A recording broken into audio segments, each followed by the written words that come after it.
কোরবানি আসলে এক শ্রেণীর মানুষের মায়া কান্না দেখা যায়, তাদের ব্যাপারে আপনার অভিমত কি? কোরবানি আসলে যারা মায়া কান্না করে, অর্থাৎ পশুর প্রতি মায়া দেখায় যে এতগুলো পশুকে একদিনে শেষ করা হচ্ছে, তারা জানেন কিনা যে প্রতি বছর শুধু কোরবানিকে ঘিরে 1,00,000 কোটি টাকার বেশি লেনদেন বাংলাদেশে হয়ে থাকে। এক সময়, আজ থেকে 15-20 বছর আগেও আমরা দেখেছি যে ইন্ডিয়ান গরু ছাড়া আমাদের দেশে কোরবানির যে চাহিদা সেটা পূরণ করা যেত না।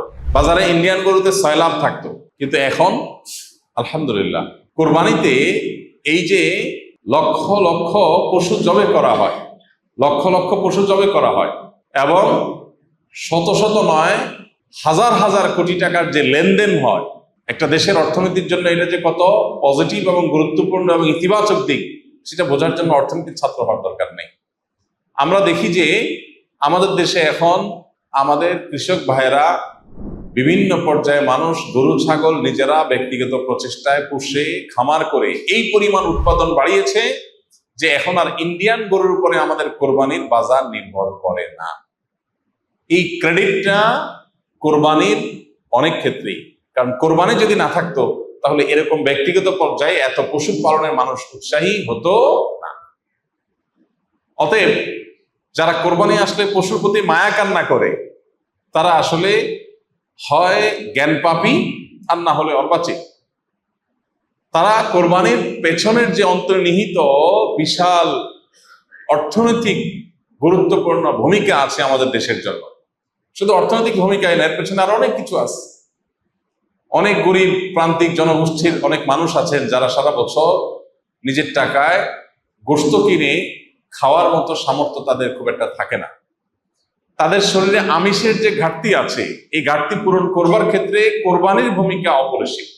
অনেক ক্ষুদ্র ক্ষুদ্র উদ্যোক্তা আছেন, ছোট ছোট ব্যবসায়ী আছেন, যে অনেক বিধবা আছেন যে 2-4-6টা ছাগল তিনি পালেন, 1 বছর পালার পর কোরবানিতে বিক্রি করে যে লাভ হয় তা দিয়ে তার সংসার চলে। আলহামদুলিল্লাহ, এই যে ক্ষুদ্র ক্ষুদ্র উদ্যোক্তা তৈরি করা, তাদেরকে বাঁচিয়ে রাখা এবং এই জাতীয় আরো যত রকমের সুফল আছে কোরবানিকে ঘিরে, দেখা যায় যে কাঁঠাল পাতা এটা সারা বছর কোনো কাজে লাগে না, কিন্তু কোরবানিকে ঘিরে প্রচুর পরিমাণে কাঁঠালের পাতা গাছ থেকে সংগ্রহ করা, পাড়া, তারপরে সেটা বিক্রি করা, তারপরে খড় বিক্রি করা, তারপরে গরুর খাবার বিক্রি করা, তারপরে কোরবানির জন্য গরুর গোশত বানাতে হবে সেজন্য কাঠের গুঁড়ি তৈরি করা, সেগুলা বিক্রি করা, তারপরে যারা কামারের কাজ করে, লোহা লক্কর নিয়ে যারা কাজ করে, তারা দেখা যায় দাও বটি ইত্যাদি ধার করার কাজ করে। এরকম বহু পেশার মানুষ তাদের জীবিকা নির্ভর করে কোরবানির উপরে। সবচেয়ে বড় কথা হতো আল্লাহ তাআলার নির্দেশ, নবী সাল্লাল্লাহু আলাইহি ওয়াসাল্লামের নির্দেশ, সেটা তো সবচেয়ে বড় কথা আছে।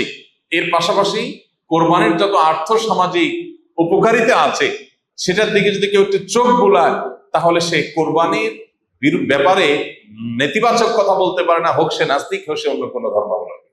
কারণ এর প্রত্যক্ষ সুফল আমরা অগণিত পাচ্ছি।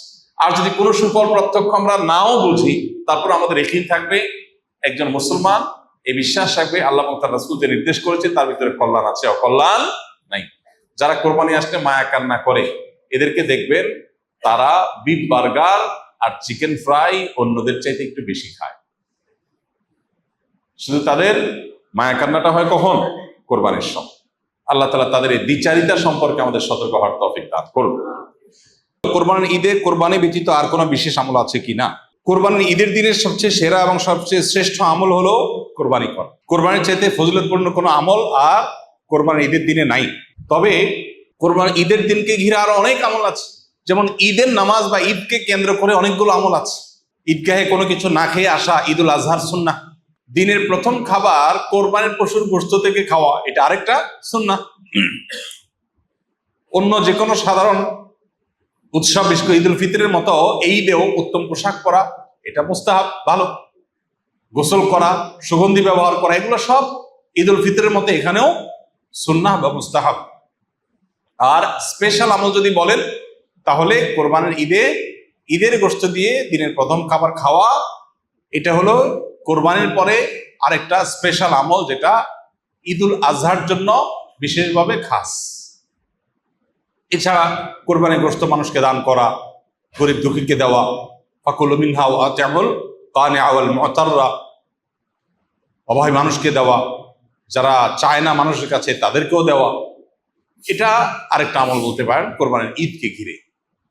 কিন্তু কোরবান ঈদের সবচেয়ে গুরুত্বপূর্ণ এবং সবচেয়ে ফজিলতপূর্ণ আমল হলো ঈদুল আজহার দিনে আল্লাহর জন্য পশু কোরবানি করা, এহরাকুদ্দাম, বা পশু জবে করা, রক্ত প্রবাহ করা আল্লাহর সন্তুষ্টি লাভের উদ্দেশ্যে।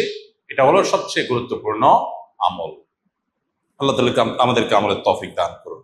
আস সুন্নাহ ফাউন্ডেশন, উম্মার স্বার্থে সুন্নাহর সাথে।